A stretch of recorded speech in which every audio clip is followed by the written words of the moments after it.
I wanted to ask a question about Luke Haggard. I know when he came in initially, the thought was probably to redshirt him just because he needed to put on some weight just to be able to play at this level. What changed? And I guess he came in mid-year, I guess in the spring, summer, fall, that convinced you guys that he could play if needed. And what has he shown you in these first few games? I know he was like a rugby guy, so he's got great feet in terms of what his ceiling is eventually when he puts on that weight.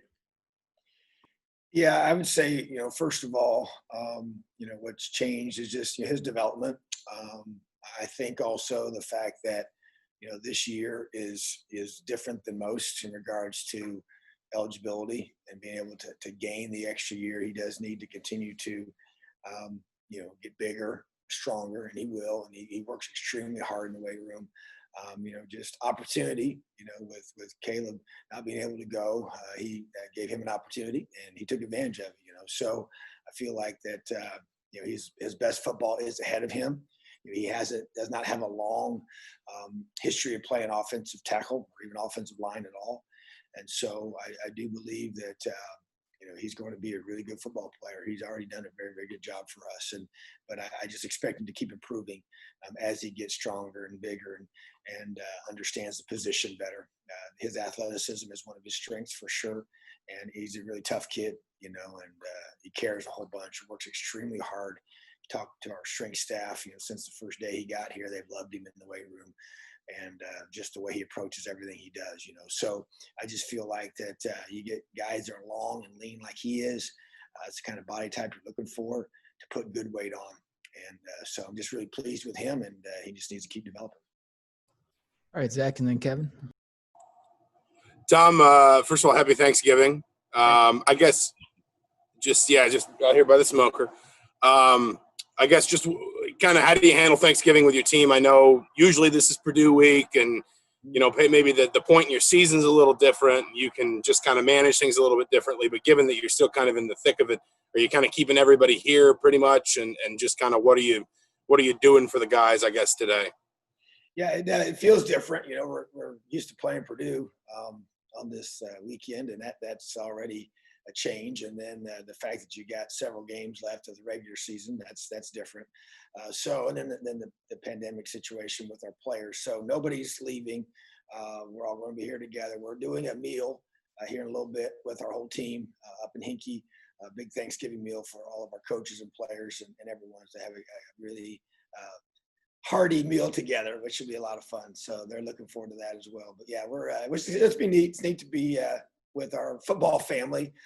Players are not allowed to go out and go back. And we usually in the past have let them do that, the guys that live within a 2-hour radius of campus. But a lot of guys sometimes would go home with their teammates or their coaches' homes. We're just going to all do that together per the situation that we're in. And I've already had a few families that have come into town for the weekend for the game. But we'll be together this afternoon. Had a really good practice this morning that we needed to have, and I think our guys have done a great job of being very locked in and focused. But yeah, it's kind of a weird feel. Even last week we were like, man, it's hard to believe that next week's Thanksgiving. It just doesn't seem everything's kind of out of sync in regards to the flow of a regular season. So, but that's what we're going to do with our guys, and then we'll come back tomorrow and do our walkthroughs like we always do on a Friday and get ready to go. All right, Kevin and Sammy.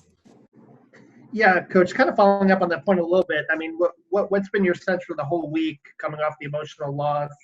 It's kind of the focus level and the intensity level and kind of the, strangeness of students leaving. This can be sometimes kind of a difficult time for kids.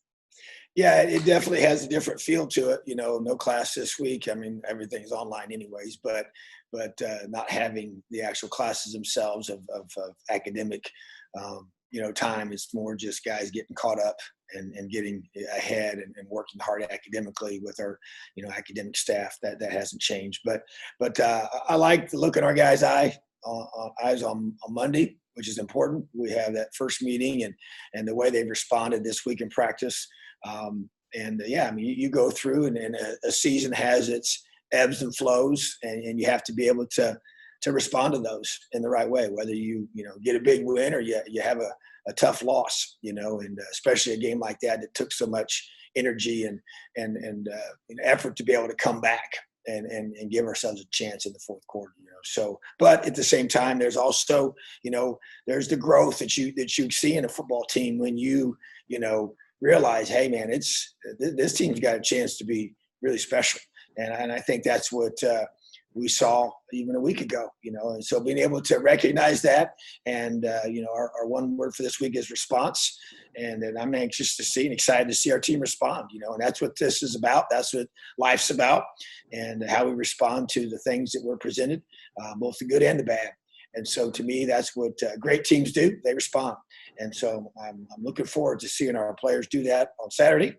And that's why this week's been very, very important, even though it is a different kind of week and we're in, Thanksgiving and holiday part of the year. But much to be thankful for. And we talked about that even today with our team. And we have our meal together. So excited for this team to be able to respond at a high level on game day. All right, Sammy, and then Stefan. Good afternoon, Coach. Happy Thanksgiving. Thank you. Happy Thanksgiving. Thanks, Coach.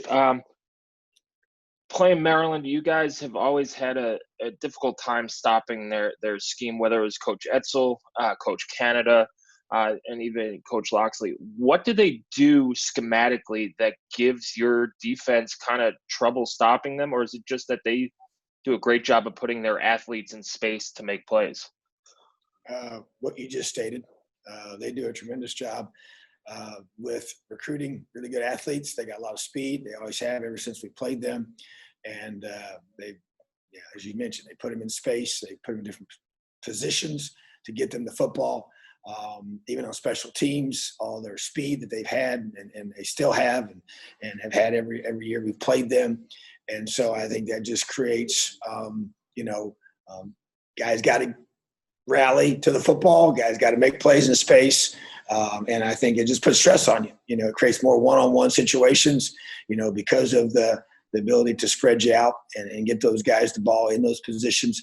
And I think that's been a big part of it, that I think back and go through it. This has been one possession game every time I've been here, so every time we've played them since I've been here. So it's just, it's going to be a great football game on Saturday, and they're a very well-coached football team. Coach Loxley's done an excellent job there building that program, and I know it means a lot to him to be there, and he's recruited well, and they've got a lot of really good football players, and they're playing with a ton of confidence right now, and playing their best football that they have in a long time, and we expect to see that on game day.